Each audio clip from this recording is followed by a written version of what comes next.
Hello guys, today's my topic is financial statements of a company कि एक company की financial statements financial position क्या होती है।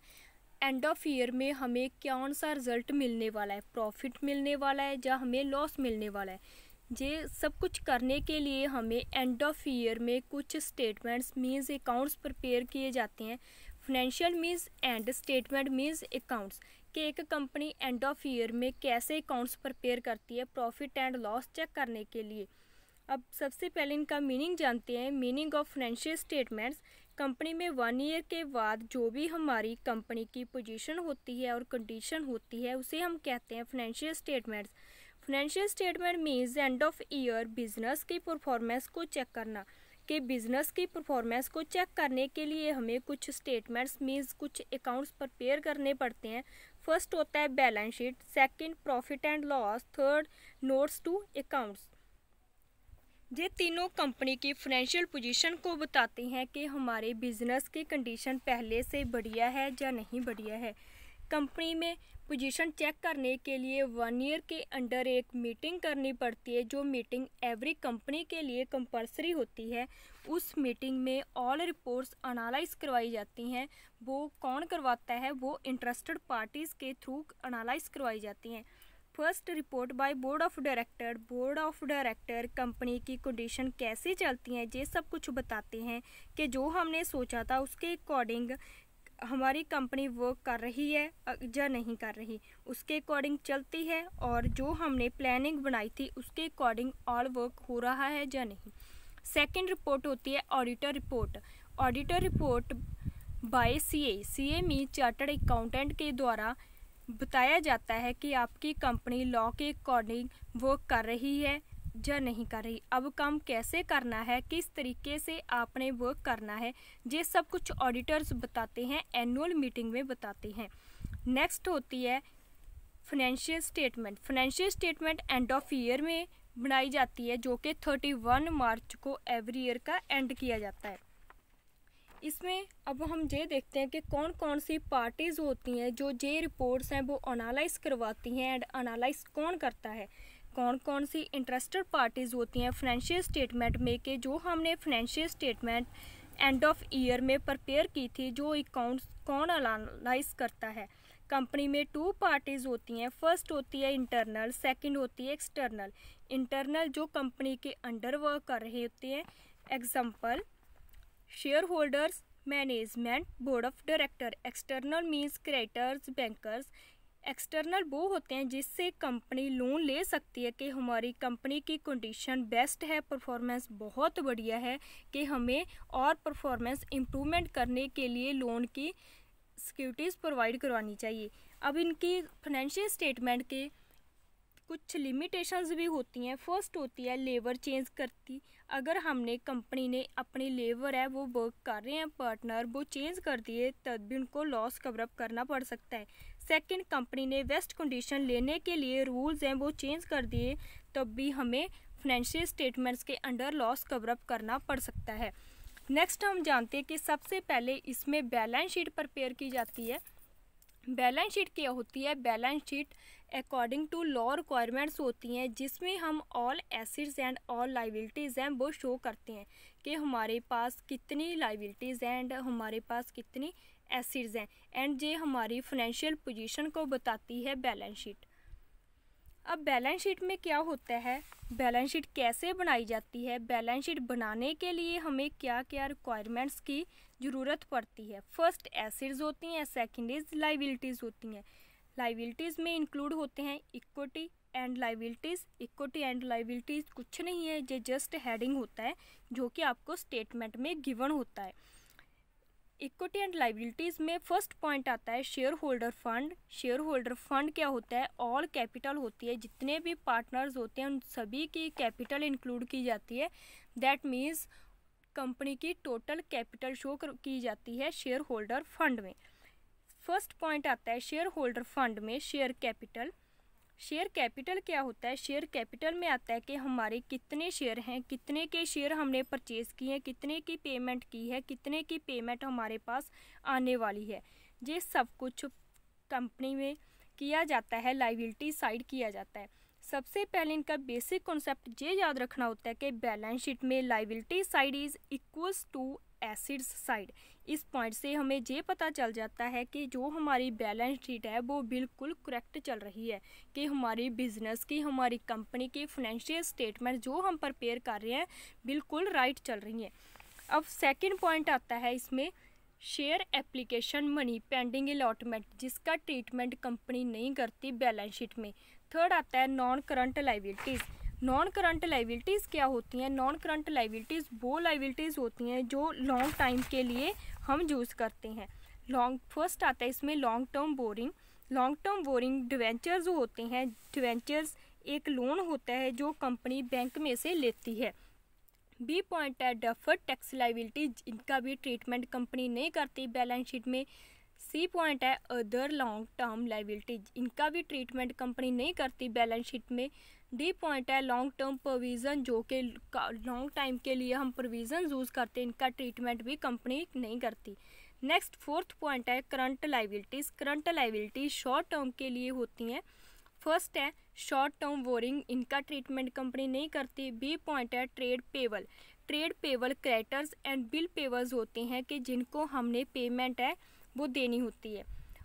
सी पॉइंट है अदर करंट लाइबिलिटीज़, अगर कोई और शॉर्ट टर्म की लाइबिलिटीज़ हैं हमारी, जैसे बेची, सैलरी, वो सब कुछ इंक्लूड किया जाता है करंट लाइबिलिटीज़ में।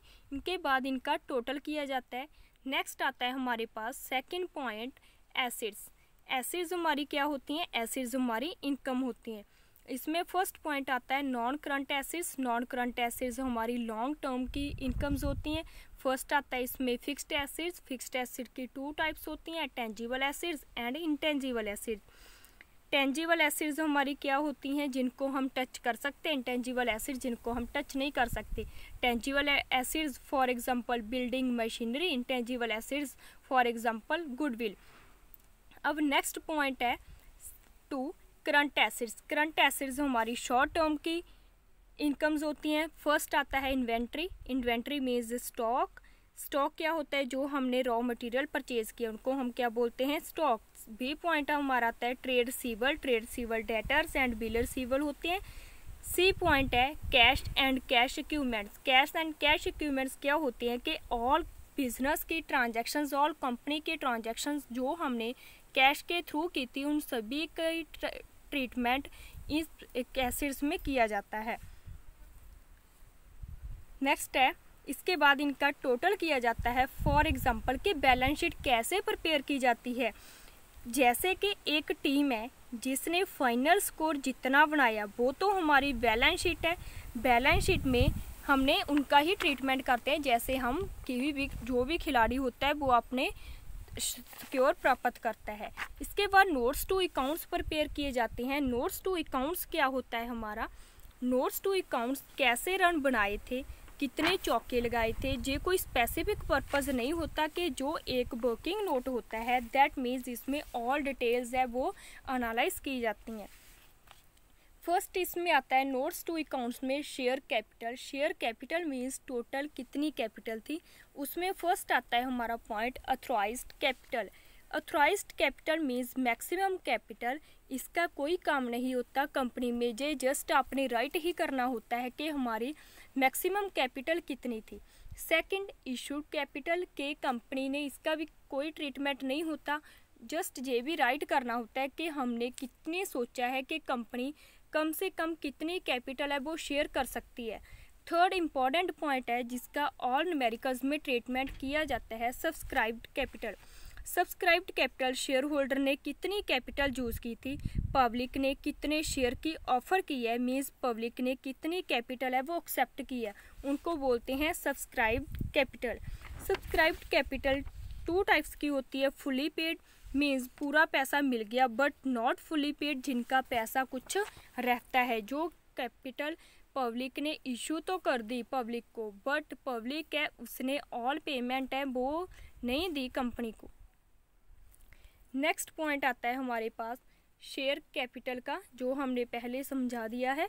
इसके बाद हम देखते हैं कि ये कैसे न्यूमेरिकल कैसा होता है। For example XYZ company has authorised capital आपको कैपिटल गिवन दे दी पहले 10 लाख, डिविडेंड कितने के हैं 10,000 के, शेयर कितने का है 100 का, 10,000 टोटल कितना बन जाएगा इसका भी 10 लाख। इशू कितनी की है 8,000 की हैं, बट सब्सक्राइब कितने की हैं 7,000 के। आपने सम कहाँ से स्टार्ट करना है, जितने उन्होंने सब्सक्राइब की हैं 7,000 से। ये जो authorise capital and issue capital है ये जस्ट राइट ही करनी, इसका कोई ट्रीटमेंट नहीं करती कंपनी फाइनेंशियल स्टेटमेंट में। नेक्स्ट पॉइंट आता है रिजर्व एंड सरप्लस क्या होते हैं। रिजर्व एंड सरप्लस क्या होते हैं। रिजर्व एंड सरप्लस वो होते हैं जो हम प्रॉफिट अर्न करते हैं, प्रॉफिट जो हमने अर्न किया उसका कुछ पार्ट होता है जो हम लाइबिलिटीज़ के लिए यूज़ करते हैं, उनको बोलते हैं रिजर्व। रिजर्व की कुछ टाइप्स होती हैं जैसे capital reserve, capital redemption reserve, premium reserve, debenture reserve, और रिजर्व हैं वो इंक्लूड किए जाते हैं रिजर्व एंड सरप्लस में। नेक्स्ट है profit and loss account prepare किया जाता है। Second, first balance sheet prepare की जाती है जो मैंने पहले बता दी है। अब हम प्रिपेयर करते हैं profit and loss account.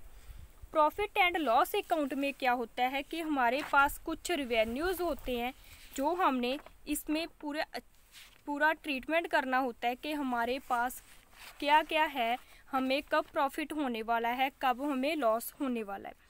Statement of profit and loss which not include debit and credit included only statements means first है revenue from operations. Revenue from operations क्या होते हैं, जो हम all goods and all stock को sell करते हैं। Cell करने के बाद हमारे पास जो भी कैश कम्स इन होता है उनको हम इंक्लूड करते हैं revenue from operations.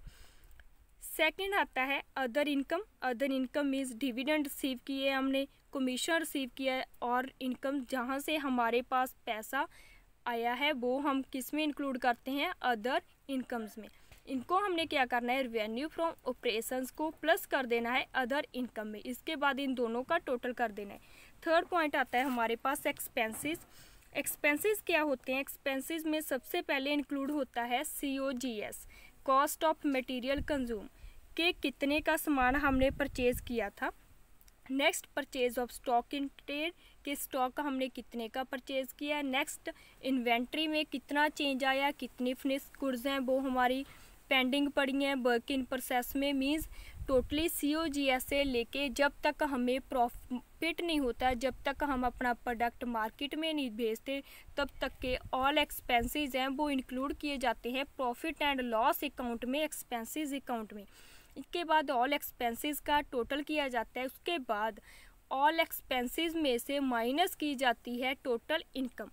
Total expenses minus total income करने के बाद जो टोटल आता है उसमें से जो टैक्स आपको गिवन होता है वो माइनस करने के बाद इसका आंसर शो किया जाता है कि हमें प्रॉफिट हुआ है या हमें लॉस हुआ है।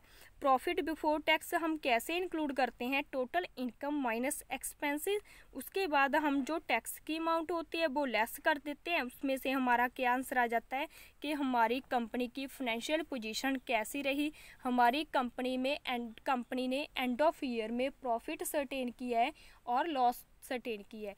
ये सब कुछ हमें फाइनेंशियल स्टेटमेंट्स में ही पता चलता है। जब हम 31 मार्च को एवरी ईयर का एंड करते हैं तब हम कुछ फाइनेंशियल स्टेटमेंट्स है वो प्रिपेयर करते हैं।